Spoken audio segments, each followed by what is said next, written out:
Salam sejahtera dan selamat datang ke YouTube channel saya. Nama saya ialah Dr. Lee dan saya berasal dari Bukit Metajam, Pulau Pinang. Selamat menyertai program saya, Dr. Lee's Method English Grammar Level 1. Dan terima kasih kerana menerima cabaran saya. Cabaran 38 hari. Mengapa 38 hari? Sebab buku ini. Sebenarnya program ini ialah buku ini.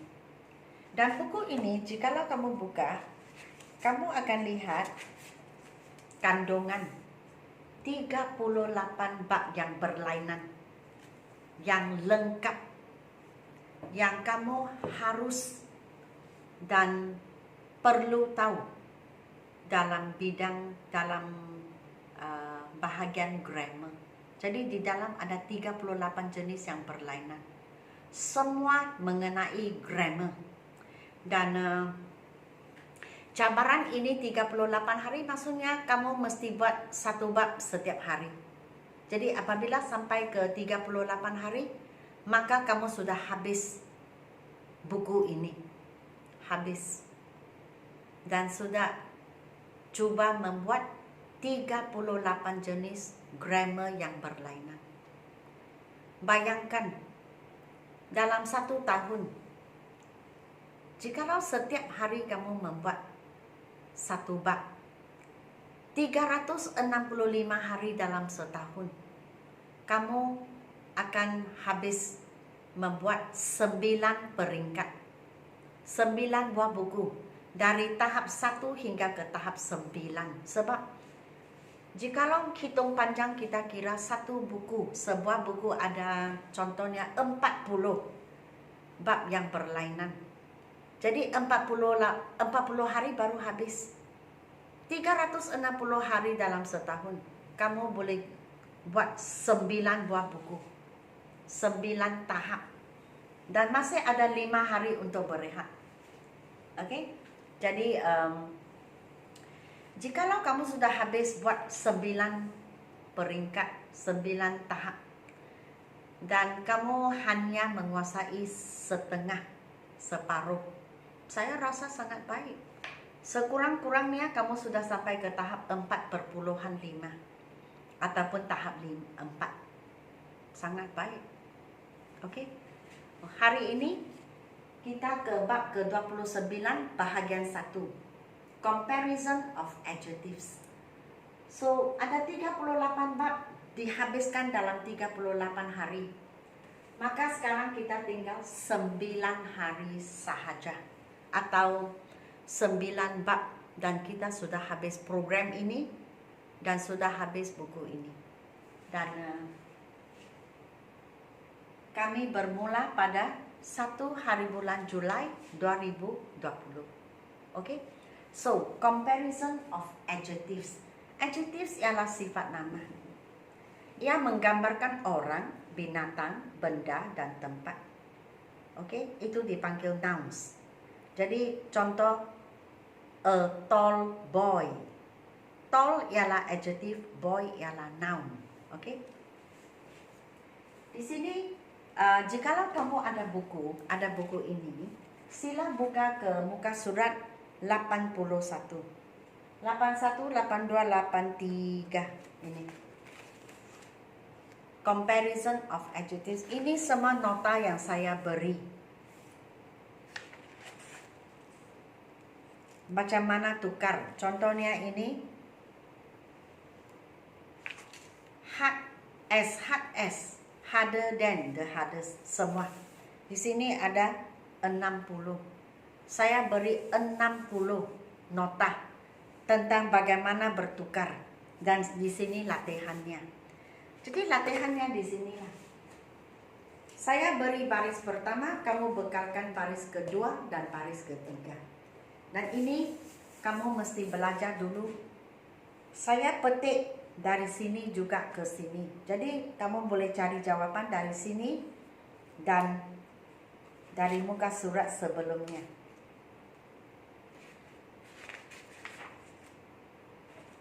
Dari sini. Ini nota-notanya. Oke, jadi saya beri 180 perkataan. Dan kamu boleh cari jawaban dan isi dalam peta-peta yang diberi. So, saya cakap Zaf is tall, Zaf tinggi. Atau Zaf is very tall, Zaf sangat tinggi. Zaf is as tall as a giraffe. Yang S dengan S ini ialah kita bukan buat perbezaan atau bandingan. Kita hanya cakap dia tinggi seperti. Yang S itu seperti. Zaf tinggi seperti zirafah. Jadi bukan dia lebih tinggi dari zirafah atau zirafah lebih tinggi daripada dia. Kita hanya buat satu bandingan, tetapi bukan perbezaan. Oke? Jadi saya tulis satu, maksudnya dia sendiri, tidak dibandingkan dengan orang lain atau benda lain atau tempat lain atau binatang yang lain. Rofi is taller than Zaf. Saya tulis dua, maksudnya dua orang. Kalau kita banding antara dua orang, kita mesti tambah IR di belakang dan diikuti dengan dan. Lebih tinggi daripada. Jadi bandingan antara dua. Arif is the tallest among the three boys. Di antara tiga orang, Arif paling tinggi. Yang paling itu kita gunakan the. Kemudian tambah EST, the tallest. Antara tiga atau lebih daripada tiga. Oke, saya tulis semula, tetapi kali ini saya perkenalkan perkataan tata bahasa, grammar. Kalau saya cakap Zaf is tall, kita panggilnya positive degree, barisan ini dan ini. Positif maksudnya tidak banding dengan apa-apa atau siapa-siapa. Rofi is taller than Zaf. Saya tulis dua. Dalam tata bahasa grammar kita panggilnya comparative degree, barisan kedua. Di mana kita tambah ER dan then. ER then. Kalau tambah ER dan then maksudnya kita bandingkan antara dua. Arif is the tallest among the three boys. Kalau tiga dan tiga ke atas, maka kita tambah EST, hadapan kita tambah the. Maka kita sudah bandingkan tiga ke atas. Maksudnya Arif paling tinggi di antara tiga orang. Oke, sekarang kita ke exercise-nya, exercise 1. Diberi positif, deep, dalam, lebih dalam daripada, deeper than. Oke, ini bandingan antara dua. Jadi kalau bandingan antara dua, kita mesti tambah ed dan tambah perkataan ed, then. Paling dalam, gunakan the dulu, kemudian tambah est. Itu jawabannya apabila kita bandingkan tiga ke atas. Sad, sadder than the saddest. Lebih sedih daripada, ada double D, tengok dua D. Paling sedih sama juga DD tetapi est. Kalau ada est, hadapan mesti ada the. Kalau er, belakang mesti ada then. Bandingan antara dua orang atau dua situasi. Proud, prouder than the proudest. Bandingan antara dua, jadi er, then. Bandingan antara tiga dan tiga ke atas, est, hadapannya the. Hungry, hungrier than the hungriest. Kalau ada y, kita buang y, tukar ke IER, kemudian then. Asal ada ER, belakangnya then. Ini Y buang, tukar IEST. Kalau IEST atau EST di belakang, hadapan gunakan the. Oke? Maksudnya tahap yang tertinggi. Wide, wider than the widest. Dia memang ada R, jadi kita hanya dia memang ada E, kita hanya tambah R. Jadi wider than. Contoh Sungai Rejang is wider than Sungai Hitam. Jadi lebih luas daripada than. And then di sini Sarawak River is the widest in Malaysia. Wah, dalam Malaysia banyak sungai, tetapi Sungai Sarawak itu paling luas. Okay? The EST. Clever, cleverer than the cleverest. Contohnya Ali is clever. Ali pandai tetapi tidak banding dengan sesiapa. Peter is cleverer than Ali. Bandingan antara dua orang. Peter lebih pandai daripada Ali. Jadi than. The cleverest. Jangan gunakan pandai, kita cakap pintar. The cleverest. Asman is the cleverest in school. Wah, dalam sekolah pasti ada lebih daripada 3 orang. Jadi the EST, dia paling pintar. All older than the oldest. Kalau ada jangan lupa tulis than. Kalau kita tulis EST maksudnya paling tua. Jadi hadapan mesti ada the. Darker than the darkest. Bandingan antara 2, than. Bandingan antara 3 dan 3 ke atas, the EST. Shorter than the shortest. Bandingan antara 2 tambah ed belakangnya than. Kalau paling pendek, EST di belakang, hadapan tambah the. Easy, easier than the easiest. Buang, tukar ke IER, tukar ke IEST. Kalau ada di belakang, gunakan than. Kalau ada EST di hadapan, mesti ada the. Warm, warmer than the warmest. Sama. Than, EST, the. Long, longer than the longest.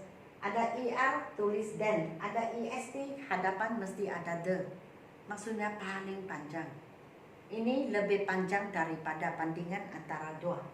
Fat, fatter than the fattest. Kalau fat mesti ada double T. Okay? Fatter than.